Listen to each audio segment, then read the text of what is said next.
Jo's great-grandfather, Louis Volant, arrived in London in the 1890s and worked in the city as a waiter, both before and after the First World War. Jo has come to the famous Savoy Hotel on the Strand, where Louis worked in the 1920s.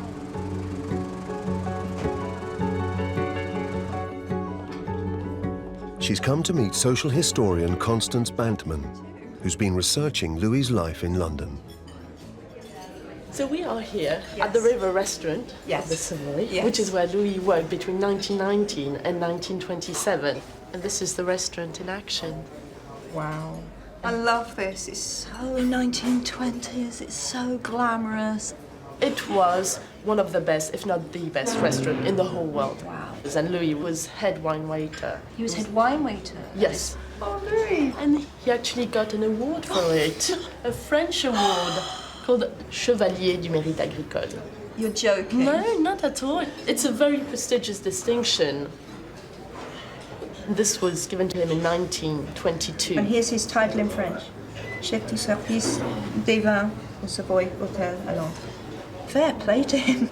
For a working-class Frenchman who's come to London, he's certainly risen in his profession. Absolutely, and we are extremely lucky in that the Savoy keep an archive of their former employees, and this is Louis' card. Louis' card.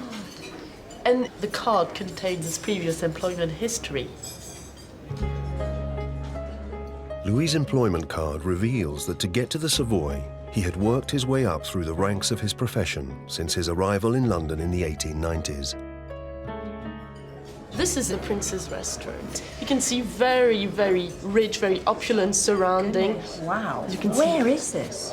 This is just off Piccadilly. Oh, It was really? a very nice place run by French people. Would he have made more money here than he would have done in Paris, Yes, say? yes. Here, a French waiter had this immense cachet. So these kind of places were looking for Frenchmen. Exactly. Yeah. The Prince's Restaurant was catering to the theatre crowd, so it closed at impossible hours, and this would have been a demanding job. Yeah, I've got this letter, and this is from, he's headed the Prince's Restaurant. He's writing to his wife, Lizzie.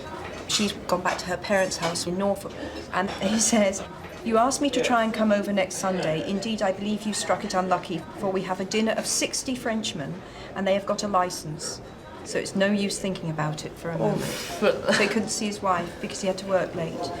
Yes, and that's obviously one of the striking features. It was a hard life. Yeah. Louis would have been working until 2 or 3, 6 days a week. Oh my goodness. Right. Yes, very, very difficult lifestyle. Yeah. And he earned probably about 40 shillings a month, which works out to be about £80 in contemporary terms. And he was supporting, by the time that letter was written, he was supporting a wife and child on that as well. Exactly. And we can imagine the strain. There was not much time for married life. If we look at the following census in 1911, we see there.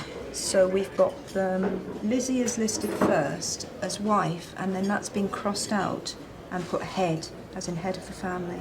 So the marriage had already broken up in 1911. And Stanley, my grandfather, is only one. It makes me feel really tearful. And so he'd gone. And here he is. Louis Volant. He's 33. He's still married, but they've separated. He's now living in 6 Upper James Street in one room. So sad. I find what he did, coming across from France as a very young man, and then working his way up to pretty much the head of his profession, admirable, just so admirable. But when I saw the census where they were living apart, I felt like it was happening now. And I think the most poignant moment of all was her writing in, "I am a wife," and someone else crossing that out, "No, you are now the head of the family," you know. And then shortly after that, 1914, Louis was off to war. 3 years after the breakup of his marriage, and 20 years after his arrival in England, Louis Volant was called up to serve in the French army at the outbreak of World War I. I know that he received the Légion d'honneur for his actions in the First World War, but I don't really know what happened to him. Jo has decided to travel to Paris to discover how her great-grandfather became a war hero. Among the letters Marion gave her are some that Louis wrote to his estranged family during the war. Dear Lizzie and children, hope you're all getting on well. No change here for me. Still, it's all a case of luck. Love and kisses to all. From Papa. 1915, which makes him 37, which is quite old to be going off to war. Actually, in that photograph, I think he looks older than 37. It says he was an interpreter, and there's various past stamps, but really nothing else really tells me much more about him or what he got up to.